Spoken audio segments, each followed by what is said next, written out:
முதன் முறையாக தமிழ்நாட்டிலேதான் காலை உணவு திட்டத்தை கொண்டு வந்தார். அப்புறம் உலகத்துக்கே வழிகாட்டியாக நம்முடைய மாநிலம் இருக்கிறது. இத்தனை சிறப்புகளையும் சொல்லித்தான் ஒரு சிறந்த ஆட்சி இந்தியாவிலேயே முதல் முறையாக அறிமுகப்படுத்தியவர் கலைஞர் நடத்தியவர்கள்.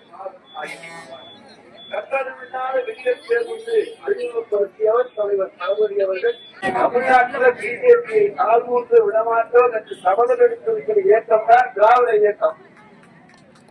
அவங்க வந்தாங்கன்னா எல்லாத்தையும் கெடுத்து போட்டு ஒரு ஆக்கிடுவாங்க.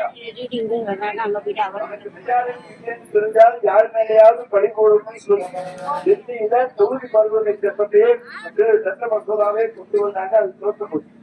352 ஓட்டு வேணும். 290 ஓட்டு இருக்கு. 62 ஓட்டு எங்க இருந்து வரும்?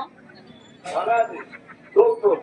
அது அவர்களுடைய சாணக்கியத்தனம் அடிச்சா நம்முடைய தலைவர் தலைவர் இந்த சட்ட மசோதா வந்த உடனே சொன்னார், தமிழ்நாடு எதற்கும் நெருக்கடியிலே இன்று நாங்கள் போராடுவோம். போராடியவர் நம்முடைய தமிழ்நாடு முதலமைச்சர் துணிச்சல் மிக்க முதலமைச்சர். எதுவாக இருந்தாலும் இதனுடைய பின்விளைவுகளை பற்றி நாங்கள் கவலைப்பட மாட்டோம். துணிச்சலோடு தமிழ்நாடு மக்களுடைய உரிமைகளை பாதுகாப்போம். அதனால மக்களை பாதுகாக்கக்கூடிய ஒரு அரசு தலைவர் தளபதியுடைய அரசு. எத்தனை திட்டங்களையும் உங்களுக்கு செய்திருக்கிற அரசு தலைவர் தளபதியுடைய அரசு. அதிலே அங்கம் வகித்தவர்தான் நம்முடைய சட்டமன்ற உறுப்பினர் காங்கிரஸ் கட்சியை சேர்ந்தவர். அவர் தொடர்ந்து 2வது முறையாக இருக்கின்றார். அடுத்தவருடைய புதல்வர். எனவே இந்த முறையும் அவரை வெற்றி செய்தால் அறந்தாங்கிக்கு அந்த திட்டங்களை தமிழ்நாடு முதலமைச்சர் தருவார்.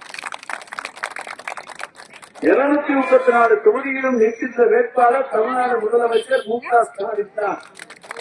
234 தொகுதிகளையும் கவனிக்கின்றவர் மு.க. ஸ்டாலின் தான். எனவே அறந்தாங்கி தொகுதிக்கு தேவையான கோரிக்கைகளை நிறைவேற்றி தருகின்ற ஆற்றலும் சக்தியும் நம்முடைய முதலமைச்சருக்கு இருக்கிறது. அவர்களுக்கு கோரிக்கை முன் வைக்கின்ற பொழுது அதையெல்லாம் செய்தார். நம்முடைய சட்டமன்ற உறுப்பினர்களை நாங்கள் கோரிக்கை வைக்க சொல்லி நிச்சயமாக இந்த தொகுதிக்கான பல்வேறு பணிகளை நிறைவேற்றி தருவோம்.